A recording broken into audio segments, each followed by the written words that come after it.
This is going to be an unusual video in that you will not see my face on it, but here's the thing. It's probably one of the most commonly asked questions during my live streams and elsewhere is, what's with all the stuff behind you on the set? Could you somehow explain that to us? And I've done videos before where I took the camera back and walked it around and pointed it at things back there, but I'd never quite liked that because of the fact that narrating it while I'm doing the camera is not that easy to do. And later on, I go back to narrate it, never quite matched up. So what I did here is I took a nice photograph of my set without me in it, and I'm going to walk you through, and I can actually point to things and say, let's take a look at this. Here's what this means. Starting from the top left-hand corner, beware of low-flying owls. I get asked about that one all the time, and it simply goes back to a video I did years ago about an airplane that hit a truck while it was coming in for a landing. That is, the airplane was coming in for a landing. And to illustrate it, I used a thumbnail that I had taken a photograph of a sign that said, beware of low-flying owls. I thought the sign was funny. Somebody else later sent that in. It's been on the set ever since. Moving across the top, Nostalgic Motors is the business my friend Mark Lieberman owns. He's the guy who found me my Viper and my Cobra, and I've had that on the set for quite some time. Warriors for Freedom, license plate sent in by a viewer. Virginia, lawyer, again, sent in by a viewer. A lot of these plates have been sent in by viewers, and I could have gone through them one by one, but I've got a ton of them. So I'm going to go over the ones that are on the set right now. The California manufacturer's plate there is the Shelby manufacturer plate. It's a replica of a Shelby manufacturer plate sent in by a viewer. And the license plate frame on it is an In-N-Out Burgers license plate frame. I've mentioned before, I love In-N-Out Burgers. We do not have them in Michigan, but they are one of my favorites. Lawyer Dog, available by request, goes back to a video I did where that guy down south was arrested, and when told he could have a lawyer if he wanted one, he said, I need a lawyer, dog. And they didn't get him a lawyer, and they kept questioning him, and later on his attorneys on appeal said, hey, he asked for a lawyer. They said, no. He asked for a lawyer dog, and there's no such thing as a lawyer dog. That's silly. One of the dumbest Supreme Court rulings by a state ever. The Colorado plate is a callback to Vanishing Point. That's a replica of the plate off the car that had an untimely end at the end of the movie. L.A. Law, California, of course, there's a TV show called L.A. Law. It's hard to read that plate behind all the microphones, but that is a replica of the plate that was in the opening credits. De minimis, the Michigan plate, likewise, that in fact couldn't even be a Michigan plate because it's got too many characters on it. But it is a replica Michigan plate that someone sent in because they thought it was funny that I used that phrase on a show. Ray Zipsa is a real license plate sent in by a guy who was an attorney in Illinois, and that was his plate for many, many years, and he had a couple extras. He sent me one. Now there are microphones. There's not much to say about the microphones. I've collected them over the years. The tallest microphone there is a Shure, and directly in front of it is a Shure that's sitting on a little trophy stand, commemorating how many Shure microphones had been sold. And a guy sent that to me and said, hey, Steve, I've got this. Shure was handing these things out back in the day, and I think it'd be cool to have it on your set, so it's on my set. Standing next to that on the left is that gold-topped microphone. That's also a microphone. It didn't have the right stand on it, and I mentioned that to the guy who sent it to me, and I said, well, I'm trying to figure out how to display it, and he actually made a little stand and sent me the stand. So the microphones are just a collection. I've actually got more. I just don't have room for them all on the set. And below that, I've got some cars. The Red Viper is a model of a car that I own. I own a Red Viper. Next to that thing in front, there is a replica of the hood ornament off a turbine car, and that was given to me by a guy who made a bunch of them. He gave one to Jay Leno. He gave one to some people at Williams International, and he gave me one on the occasion of Jay Leno getting his turbine car back after it was repaired by the people at Williams International. Then next to that, of course, is two turbine cars, a turbine car on the same scale as the Viper and the Daytona and the Cobra, and then a smaller, I think it's a matchbox of a turbine car that someone sent in to me. Today Will Be Awesome is there just because today will, in fact, be awesome, and it's true every day that that's on the set. Next to that is the K&K Daytona, driven by Bobby Isaac back in 1969 and 70, partial year in 69, and the full year of 70, won the national championship in 1970. I wrote a book about him years ago, and I've always loved those cars. In fact, I've driven the car that model is based upon. I've also driven, obviously, the Viper on the far left, and I've driven 3 of the surviving turbine cars. And then behind the pink, blue, and pink backstage passes is a model of my Cobra. It's very, very accurate, except that model has white side pipes, and my Cobra does not have white side pipes. Then the pink, blue, and pink things are backstage passes for the Australian Pink Floyd show. My friend David Domney Fowler got me backstage when they played in Detroit, and then also when they played at a place called the Corn Exchange in Cambridge, and then, of course, also Royal Albert Hall. So I hung on to those as souvenirs.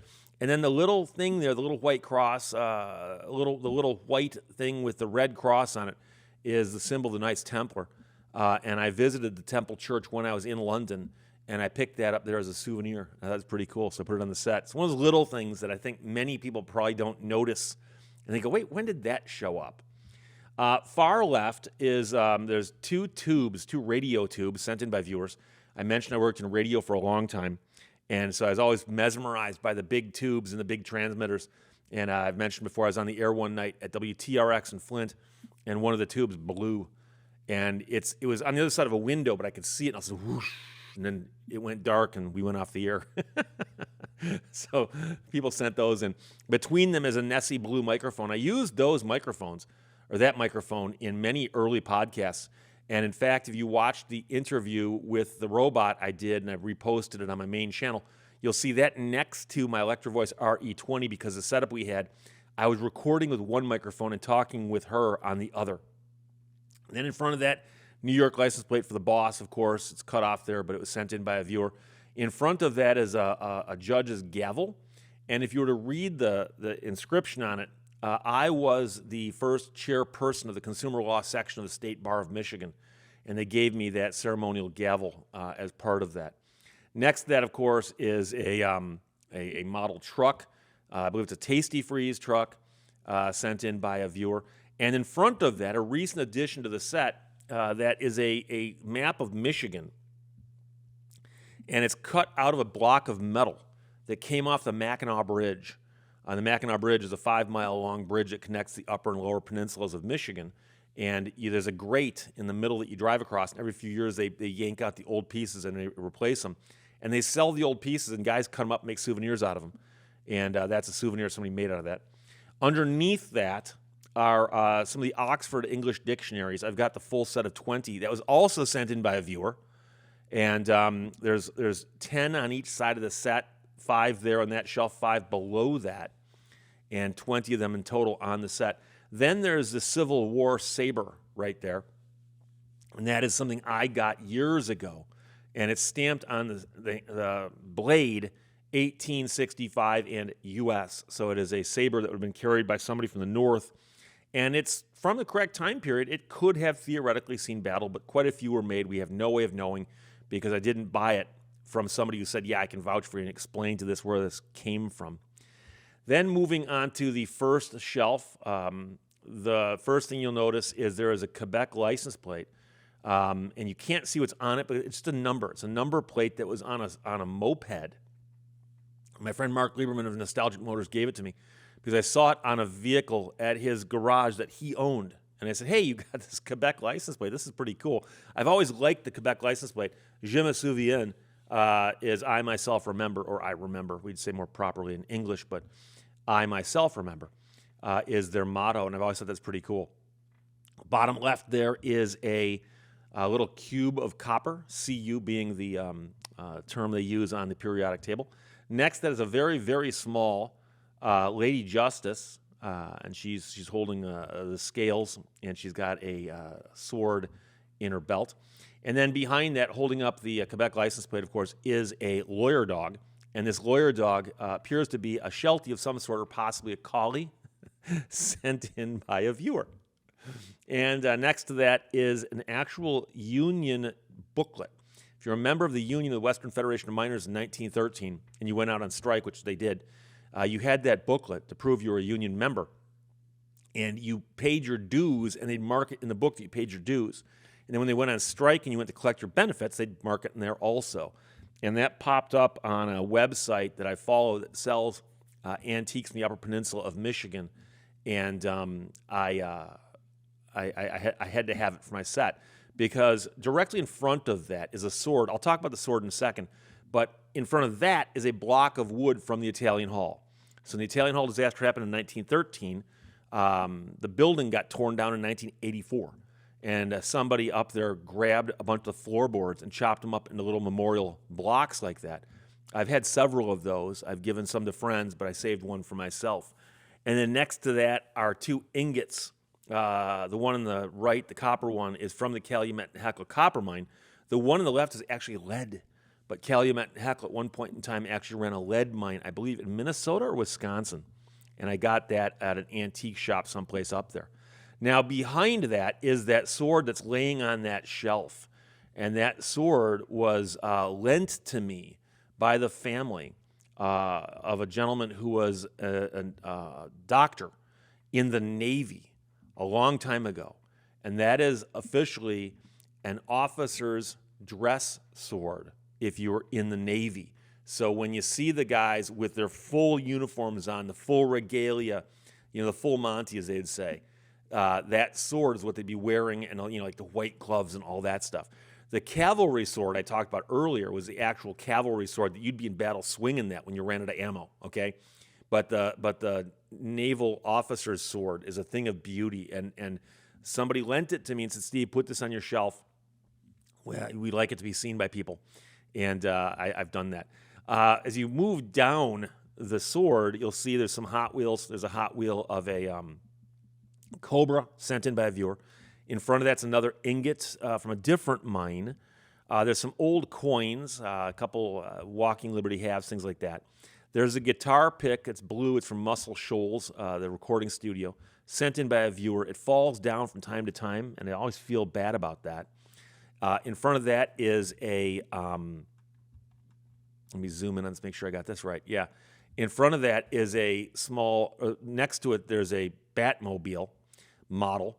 And next to that is a small model of a U.S. postal vehicle, on top of which is Wyle E. Coyote, up to his antics, which he does from time to time. And then next to that is the coin slot to a video game sent in by a viewer.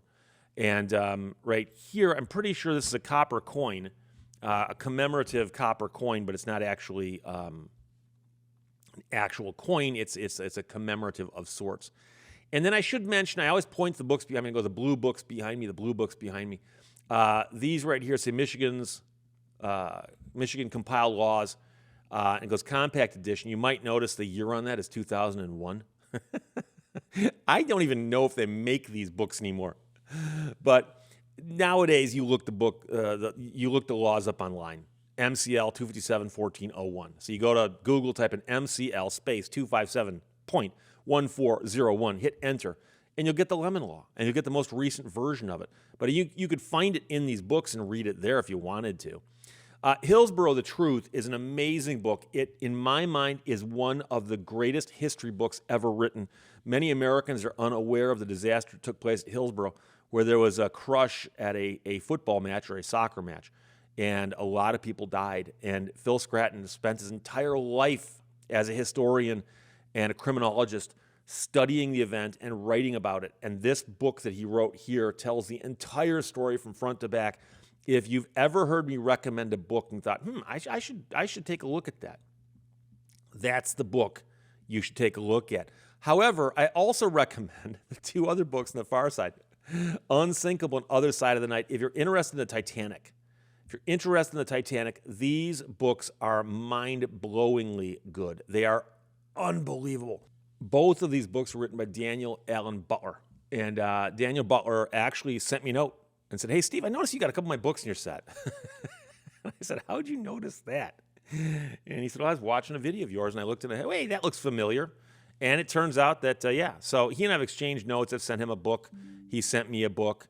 But those books right there are amazing. I read a lot of books, and the fact that those books are there on the top shelf, you can see them in the videos. I put those there for a reason. So Hillsborough, the Truth, Unsinkable, and The Other Side of the Night. I think that gets us all the way across that shelf. On the right-hand side, we've got a Virginia license plate, S. Lehto, sent in by a viewer. In front of that's a WABX sticker. Down below that's a W4 sticker from WWW106.7 out of Detroit.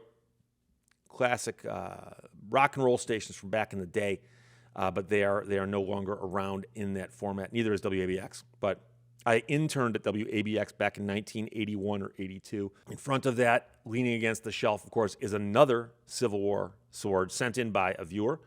The Abbey Road NW8, little sign there. I picked that up at the tube station near Abbey Road when I was visiting London back in November.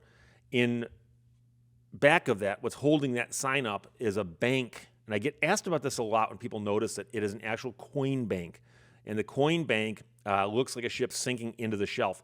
It's supposed to be the Titanic in some respects, but it's not anatomically correct.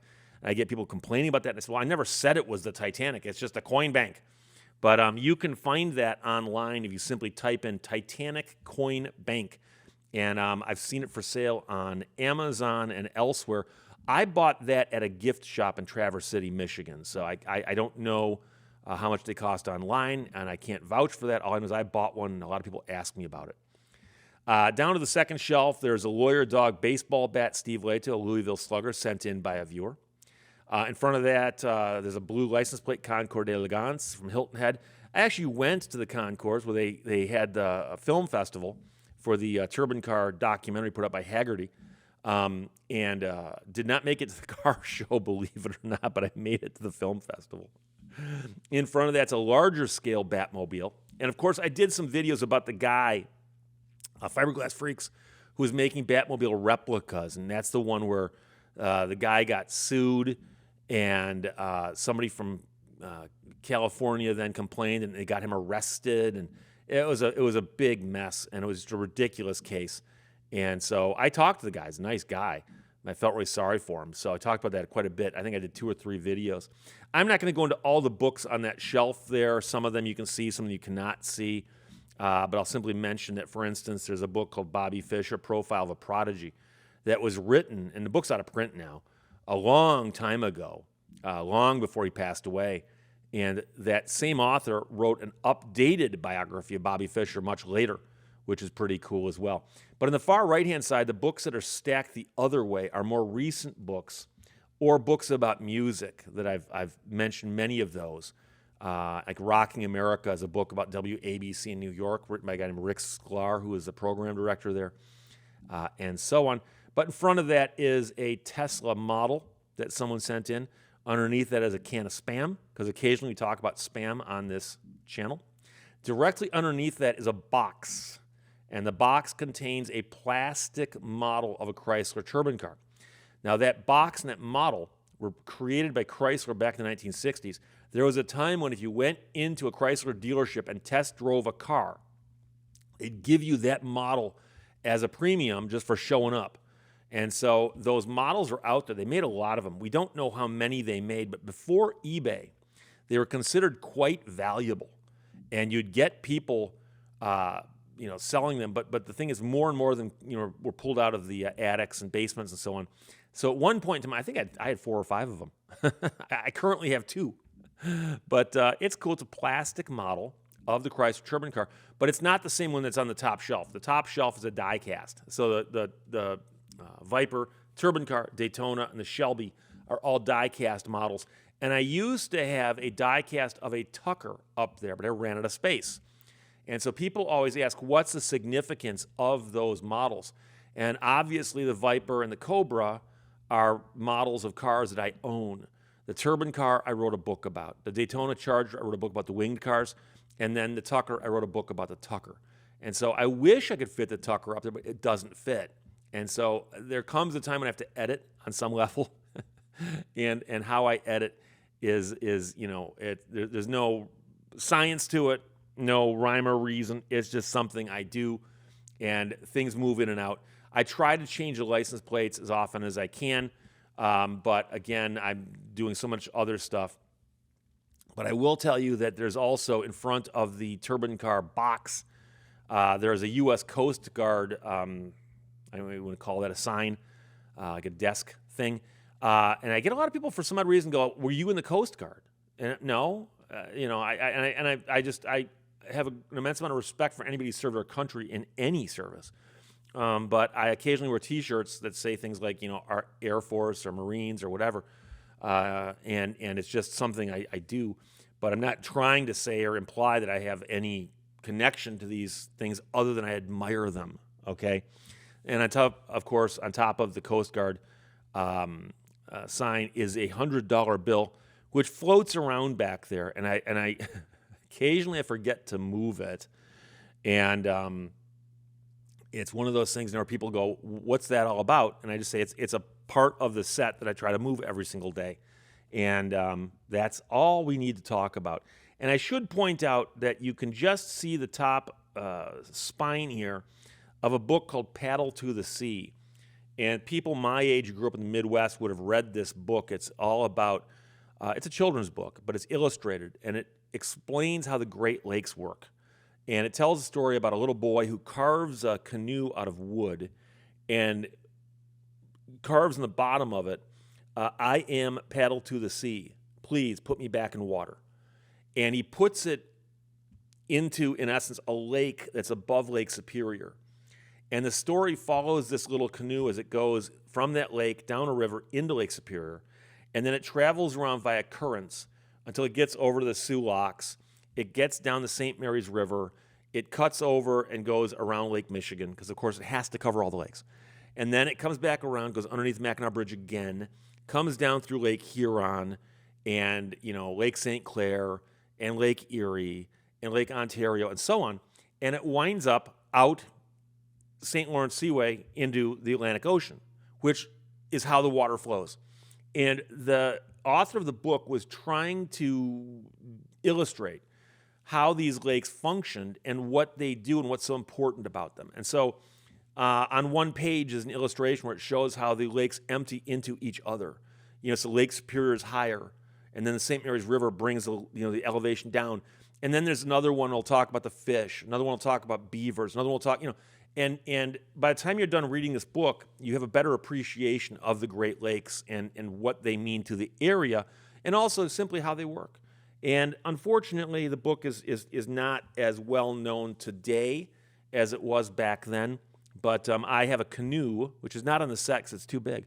But when I got my canoe, I was reminded of the book Paddle to the Sea. I mentioned it, and a viewer sent it in. So a lot of stuff on the set. I think I covered it all. Can't really tell you. But, of course, I will tell you that as many of you know who watch my live streams, which is, I'm assuming, a lot of you, that this set is a replica of the set I had previously. So I had a set that had this background with the pine boards, and I moved. And I liked the way the set looked. And so a friend of mine who's a handyman, I said, "Hey, could you make me a backdrop that looks just like that set?" And he actually came in and took measurements. And you'll have to trust me on this. But those boards behind all the license plates, for instance, are all tongue and groove. And it's also not a standard size board. So he actually had to cut boards down. I mean, he put so much work into it. It's crazy. And there was a couple days before this was up that I simply had a backdrop. There's nothing behind me. And all I had behind me was a wall. And to me, it looked really bland. And so when I finally got the set in place and set it all up, people were like, "Oh, you're back in your old studio." And I don't think people would have necessarily figured it out, except that I narked myself out when I started doing live streams. And my live streams are shot from the side, and you can see the set backdrop in the background. So, it's not that big of a deal. I wasn't trying to deceive anybody, but I probably could have pulled it off. So the way you can tell is these empty spaces down here and over here, and you can see that, and that is obviously, open space that looks through to the back. There's no light back there, so it is dark and you can't see it, but I've toyed with the idea about putting things in there from, time to time, but I just never get around to it. So that is the set, and it is subject to change without notice. I apologize. New stuff could hit any day. Old stuff could come off. But some of the stuff I've talked about here has been on there for quite some time. So that's the bulk of it. I'll talk to you later. Bye-bye.